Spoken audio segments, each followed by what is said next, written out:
Hello and welcome to SwitzerTV Property. I'm Peter Switzer, and tonight I test out the strength of this house price rebound. Has it gone too far? Could it really go for 3 years? Will it rise 30% in that time, as the Reserve Bank has implied and suggested? And what could derail all this optimism?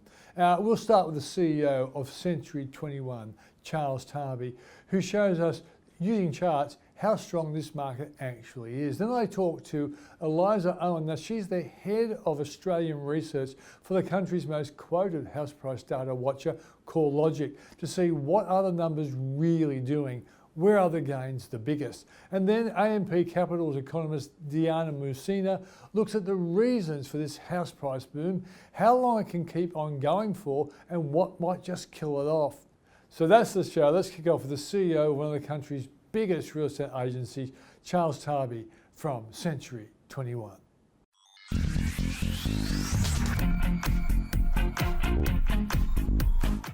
Joining me on the show now is the founder and CEO of Century 21, or C21 as it's called nowadays, Charles Tarbey. Hey, Charles. Hey, Peter. So, Charles, I always like to catch up with you to see what's going on in the market right now.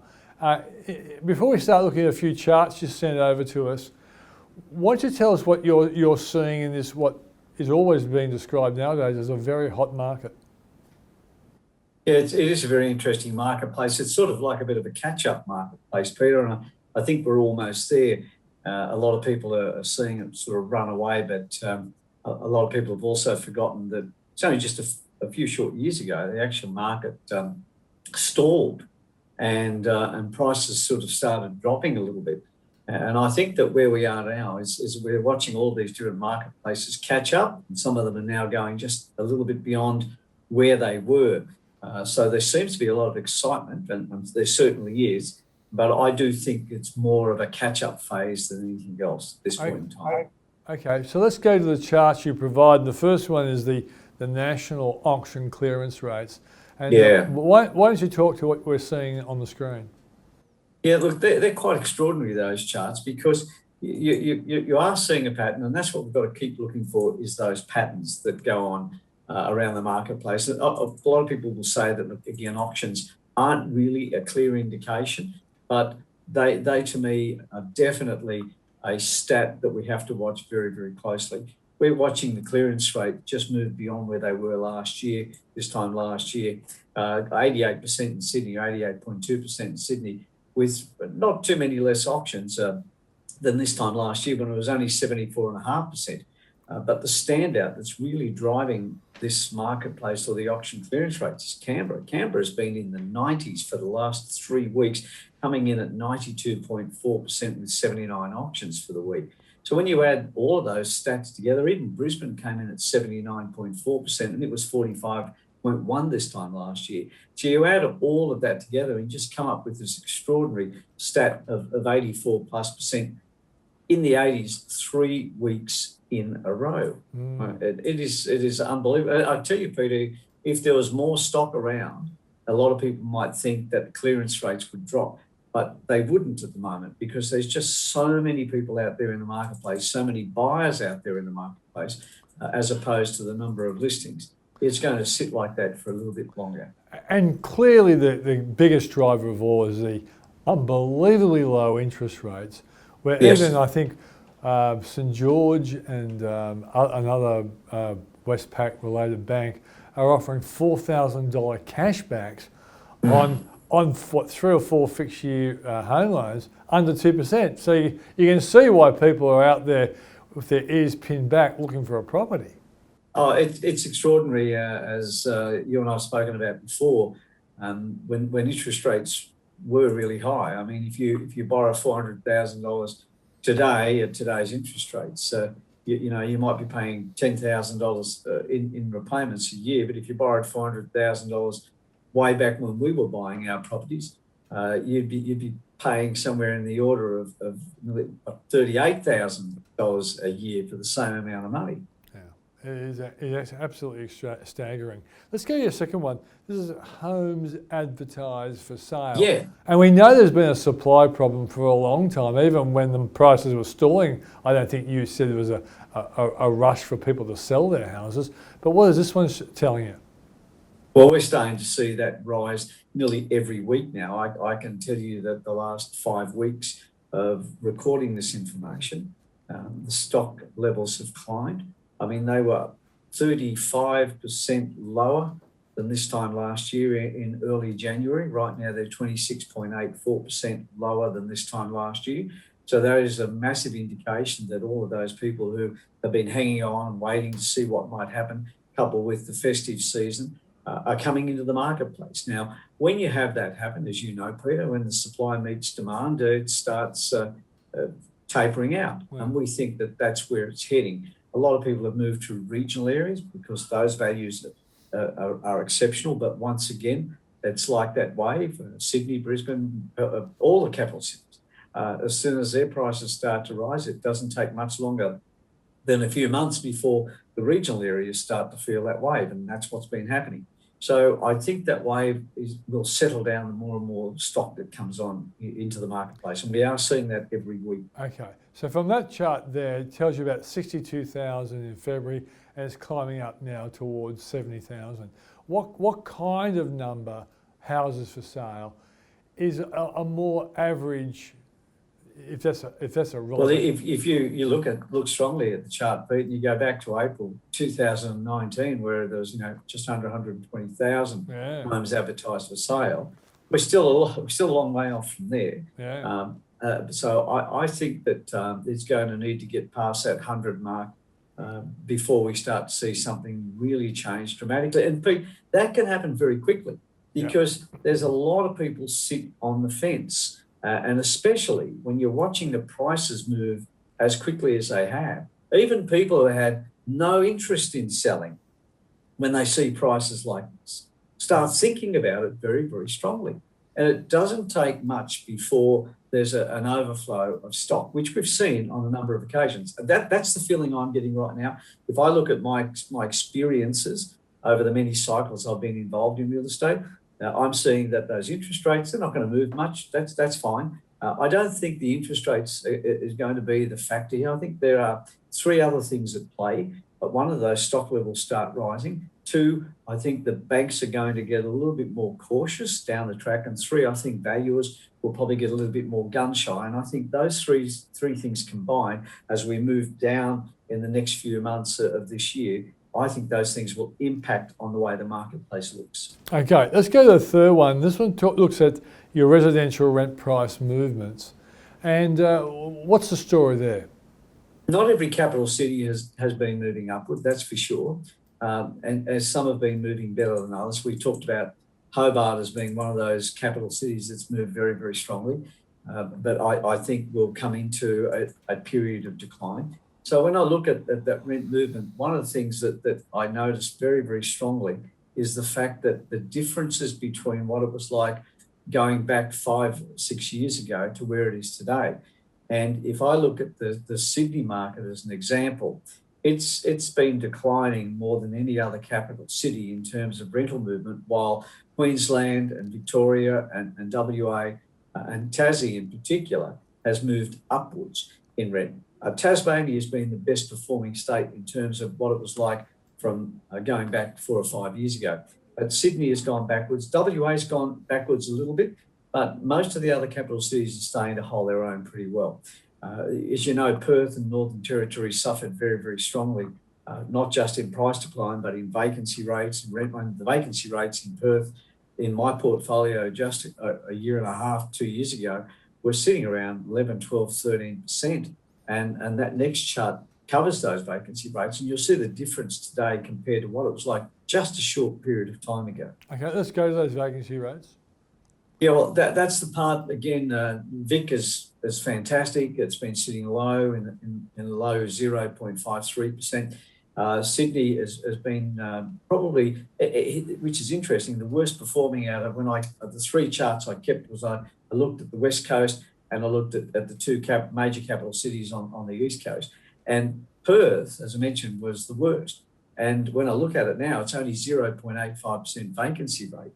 And Sydney is at 2.68 in comparison to the others, because as you know, Sydney has got a larger amount of property in terms of apartments, etc., that are sitting around. And so I think that you'll probably find that Sydney will still suffer a bit more. There's still hundreds and thousands of apartments. When I drive through some of the suburbs in the northwest sector and even out west to Penrith Way, where apartment complexes have gone up incredibly in places I could never have dreamed seeing the amount of apartments I'm seeing in some of these areas. I think it's going to take a little while to soak that up, because the first home buyers will buy as much as they can, and so the investors are going to suffer because of that just a little bit more.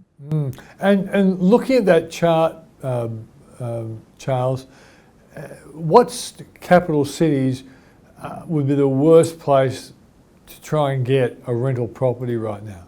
Yeah, I would say that the worst would be Melbourne and Brisbane to be the most difficult to get. I think Hobart's getting better and better because the number of investors that are bought in there, and I think SA will get better because of the number of investors that are bought there because of affordability. So I think the vacancy rates in those areas will rise, but I can see that the other capital cities will probably fare a lot better as time moves on, especially Melbourne and Brisbane. All right, Charles, thanks for joining us on the program. Talk to you in a few weeks' time. Thank you, Peter.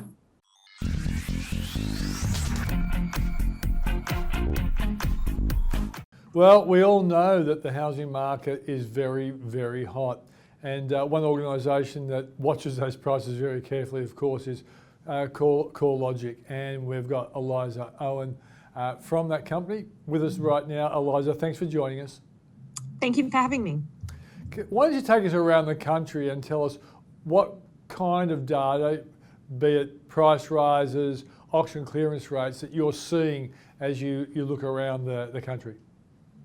So in the year to 2020, if we look at sort of the year that was, ultimately we've seen a pretty firm upswing being established across most parts of Australia.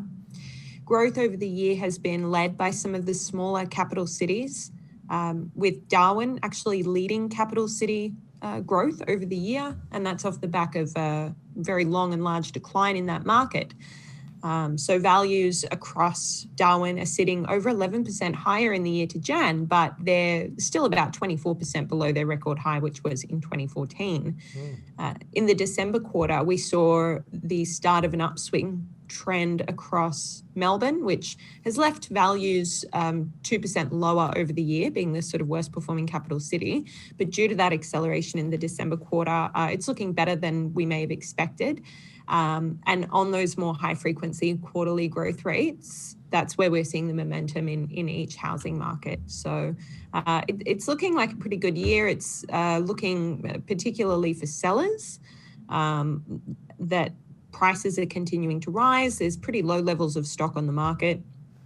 And of course, there's the regional Australia story where we've seen annual growth rates across the combined regional markets at around 8%. Which is far higher than what we saw across the combined capital cities of a 2% increase. Yeah, that regional shift, I must admit, I can't think of the last time that I've ever seen anything like that, but maybe it has and I've just missed it. So, I mean, the kind of divergence we're seeing between capital cities and regional Australia at the moment, it's been about 2 decades since we've seen an upswing where regional Australia is outpacing the capitals to that extent. If you look at technically when growth rates across regional Australia have been higher than what we've seen in the capital cities, that usually happens in periods of downturns because the regionals have historically been slower and steadier. So in that sense, they've technically had higher growth rates in the past, but ultimately this is a really unique kind of boom that we're seeing across regional Australia. Okay.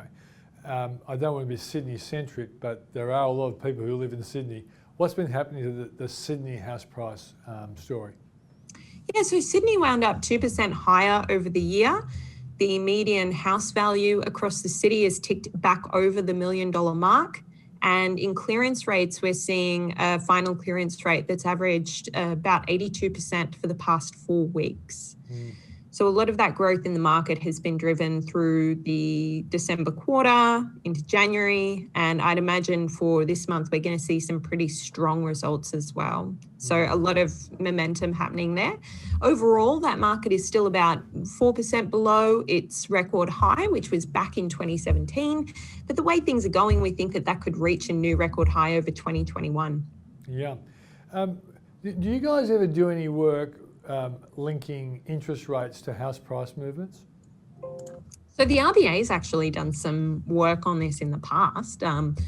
Their analysis showed that a 1% decline in the cash rate can lead to an 8% increase in dwelling values over the following 2 years, provided there are no increases in the cash rate in that time. So that kind of speaks to the growth we'd expect to see in the market. You've got a situation where the official cash rate is sitting at a record low of just 0.1%. And the triggers that the RBA are looking for to increase that cash rate are unlikely to manifest for years, potentially until 2024.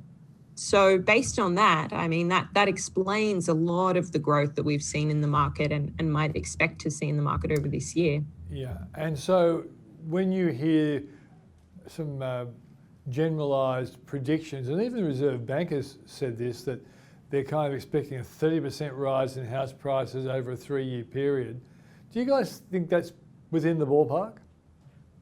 I mean, the problem is we just don't really know what's going to happen.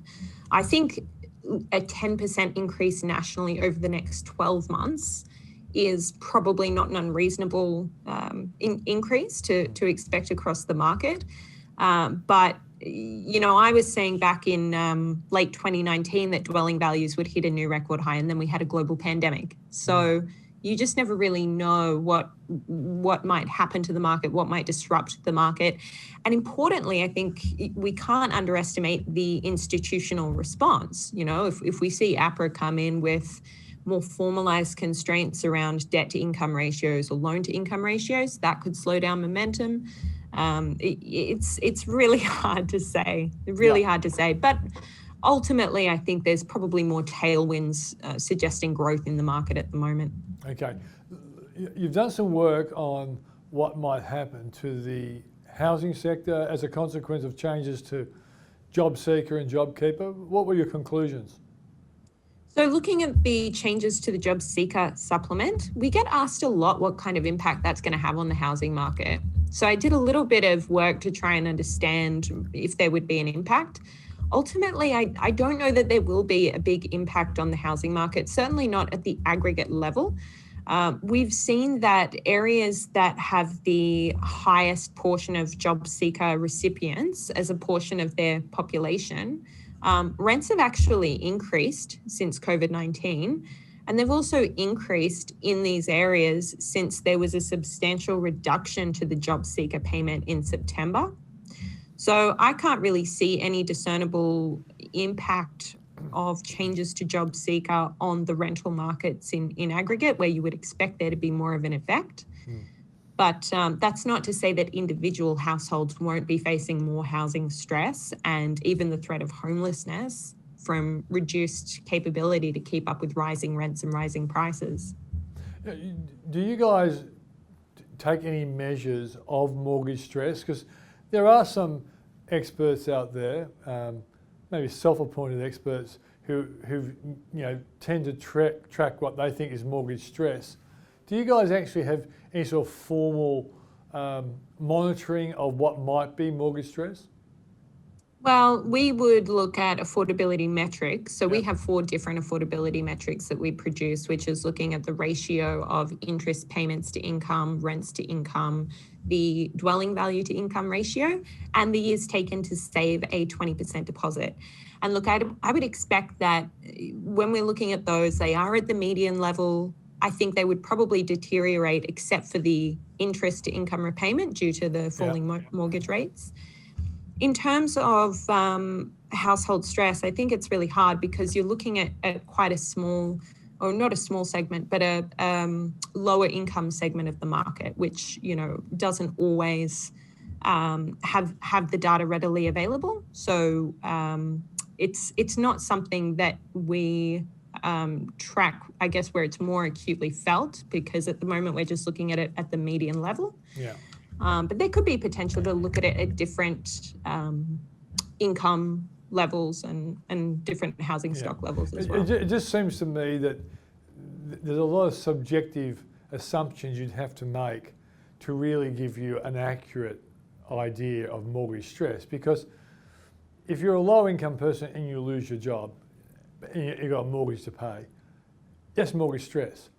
And if you're a really wealthy person with a big loan and you lose your job and you get another job which doesn't pay as well, you've got mortgage stress. It's all different sorts of mortgage stress. To me, it's I think it'd be very hard to be objective. And that's what worries me about some of these readings on mortgage stress, because there have been big numbers, but house prices keep rising and auction clearance rates remain really high. So that doesn't, you know, make you feel... Yeah, and I think that's a really good point, right? Is that you've got a lot of momentum in the market, you've got increasing prices and increasing rents, and that just speaks to the divergence between these more vulnerable households on low incomes, whereas those who own property can gain equity. You know, there's a greater divergence happening there, and it's going to be harder for people on those job seeker payments to keep up with the broader market. And it seems to me, I agree that, you know, one of the stress points for the market going forward could be if APRA says to banks, stop lending money. All right, okay, that makes sense. They could do that. But it seems to me, if APRA doesn't go over the top, the real testing point for the housing market is when the Reserve Bank starts to raise interest rates. And that's going to be, you know, a very interesting, critical point for the housing sector. Yeah, it'll be really interesting to see what happens. So if we take that idea that lower mortgage rates lead to an increase in values, then the analysis works the other way, where an increase in interest rates could dampen property values. And I think that's definitely a major headwind for serviceability and things like that. A couple of things to keep in mind is that by the time we get to a point where interest rates are going up, we're going to have a much stronger economy. The unemployment rate's probably going to be below 4.5%. You'll have inflation running at 2 to 3%. And the other thing too is if an increase in interest rates is a massive shock to the economy, the RBA is not going to keep going with that. I imagine it would be a very staggered process. Yeah. So yeah, you can't have prices that just keep going up while, you know, you've got to adjust your interest rates eventually. But I'd be careful to, you know, over dramatize that, as we may have over dramatized some elements of COVID and its impact on the housing market in the past. Yeah, absolutely right. Eliza, thanks for joining us on the program. Thank you.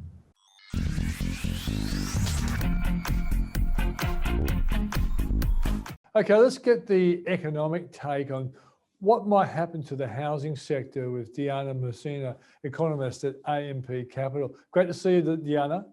Thanks for having me, Peter.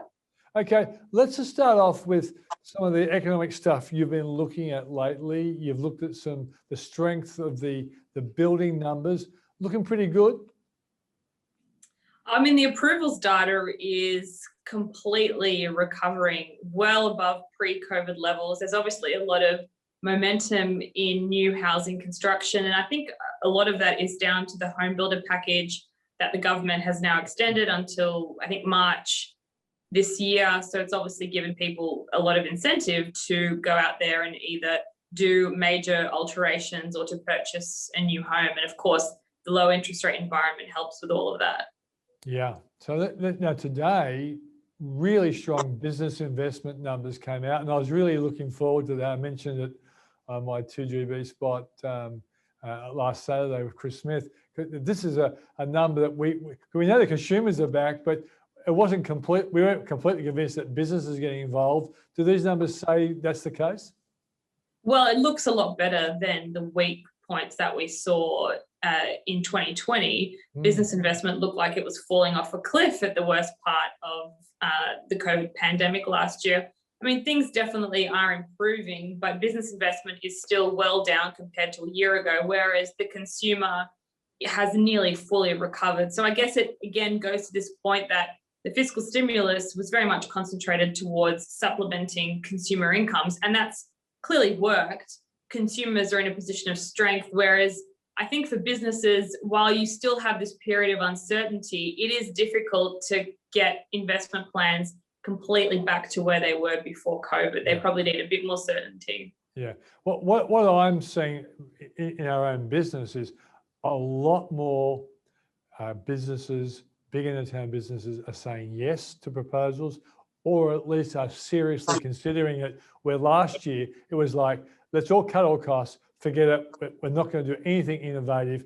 I'm starting to see the momentum move towards more innovation, and therefore I wasn't surprised to see the investment numbers improving. Well, I think that they kind of need that certainty, and also potentially more confirmation from the government around different types of policies that might be included in the budget. I mean, obviously the government put in place some tax incentives for businesses to do some instant asset write-offs in the budget last year, but it hasn't really been enough to completely shift the dial for business investment. I think the key is just to see that recovery in demand. And once you get the vaccine being rolled out here in Australia, that will probably give businesses more certainty that things are going to get back to normal sooner. Yeah, really important for the housing sector is obviously the jobs data. What's your take on the labour market? I've been really surprised at how fast the recovery has gone in the labour market. Usually after recessions, I know that the COVID recession was quite short in Australia, but usually after recessions, it takes 2 or 3 years for employment to get back to its pre-recessionary levels. But we're pretty much nearly there now. 93% of jobs that were lost due to COVID have now been regained. Still need to get the unemployment rate to about 5%. It's still over 6%. And there is, of course, uncertainty about what happens when JobKeeper runs off, but I don't think it will derail the recovery. I think that employment growth will still be positive this year, but probably softer than where it was in the last 6 months, because a lot of that government support is now starting to taper off. Yeah, okay. Let's just talk about something that most people glaze over when they hear it, and that's the US bond yields. But the US bond yields are rising at the long end, and some people think that's the reason why Wall Street's become a little bit more negative than it has been lately. And the implication is that those predictions by even the Reserve Bank that interest rates might remain really low, where they are now for 3 years, becomes, in some people's minds, less likely because of what they're seeing in the US bond yield area. Personally, I think that people are arcing the importance of the US bond yield, but what's your take on it? The market moves in the last few days have been extremely fast, and it comes down to higher expectations from inflation, because people now expect a very large stimulus package to get passed by the US. Really good signs in the vaccine. So obviously investors are now pricing in that this economic rebound this year will be quite strong. And the US, the outlook for the US is extremely positive. We're looking for 6.5% growth this year. Some other people looking for 7 or 7.5%. So we're not even at the top end. But I do think that the increase in bond yields that we've seen over the past week or two will probably start to slow. And that's just because I think that the central banks around the world, particularly the US Fed, continues to hammer this story that they will keep interest rates at very low levels for a long time. And that should anchor bond yields. So in that environment, I still think that you can get higher bond yields, but probably not really more than 1.5 or 1.6% for the US 10-year in the short term. Okay. And the reason I asked that question is obviously the unbelievably low interest rates in Australia is helping the strength of the house price movements in the housing sector. Are you guys still fairly comfortable that rates will stay around these levels at least for 2 years and maybe even longer?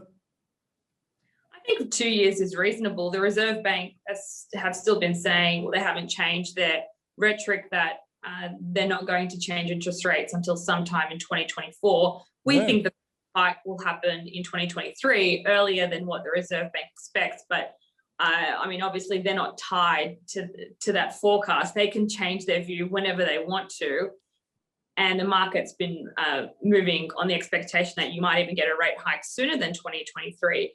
And it really just depends on how strong the economic recovery is here. I think the economic recovery in Australia will be slower than the US, just because we don't have as much fiscal stimulus here, even though we've managed coronavirus better in Australia than they have in the US. And that partly explains why we haven't got much fiscal stimulus, because we have actually managed the virus better. But and so the house price outlook. What is your house price outlook for the next 2 or 3 years, and what could actually kill it off? What could actually change your view? I'm presuming you're going to be reasonably optimistic, but if anything's going to kill off, what will it be? Well, we've got expectations for about 5 to 10% home price growth over the next 2 years. I mean, I think that's pretty modest. Some of the consensus, I think, is probably around that level as well, maybe a little bit stronger than that. Yeah, I think there's going to be some rotation out of Sydney and Melbourne towards the other capital cities. I mean, Sydney and Melbourne have had phenomenal months this month, though. Sydney's already up by 2.2% for February, which is huge, and Melbourne's up more than 1%. So we are closing in back to those record home prices that we saw in 2017. Because since 2017, home prices haven't really done anything. They had a pretty decent correction since 2017, and now they've been running back up. What could kill it off? I am still concerned about the impact that migration had to the housing sector. You know, our population growth with migration was 1.5% per annum, whereas now that's going to fall to about 0.5% because we're not bringing in any people, and we probably won't be doing so over the next 2 years. That has a big impact on the housing sector because migrant demand, that new demand for housing, is such a key element of new demand for dwellings and construction and home prices. So over the next 6 months, you probably will see this continued frenzy for home prices, especially in the capital cities and even some of the regions because interest rates are so low. But after that, what keeps the housing story going? I think that there will be some negative impacts from that lower level of population growth.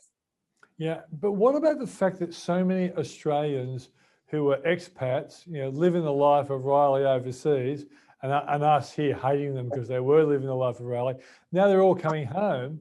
That's going to also be a sort of like a surprise plus for the market. And there's quite a lot of people, because how many immigrants would come each year?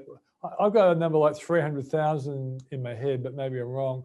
But those immigrants didn't have the same kind of purchasing power as these expats. Have you considered that, Diana?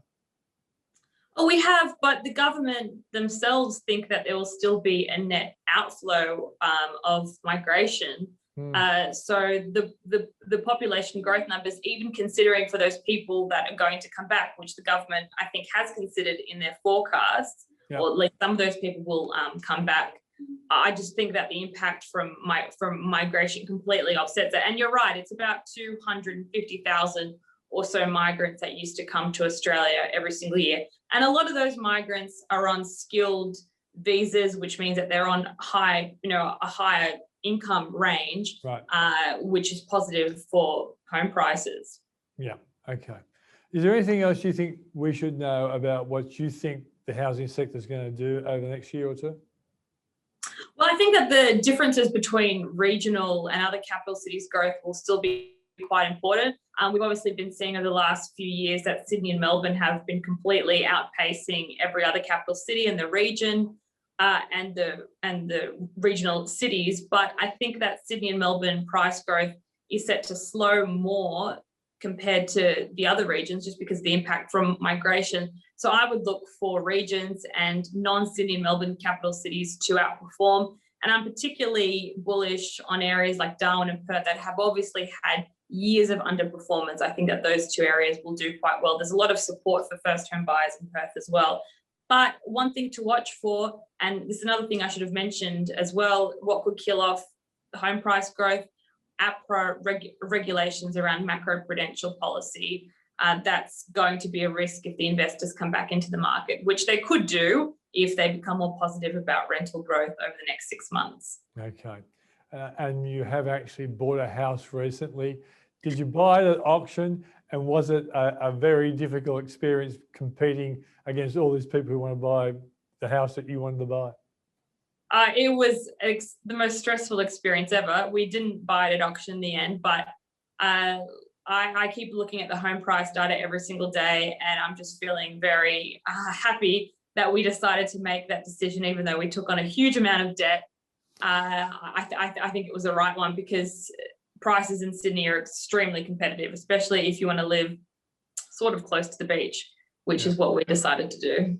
Yeah, so you're a stompy, wompy, real gone surfer girl, eh? Okay, Deanna, thanks for joining us on the program. Thank you, Peter.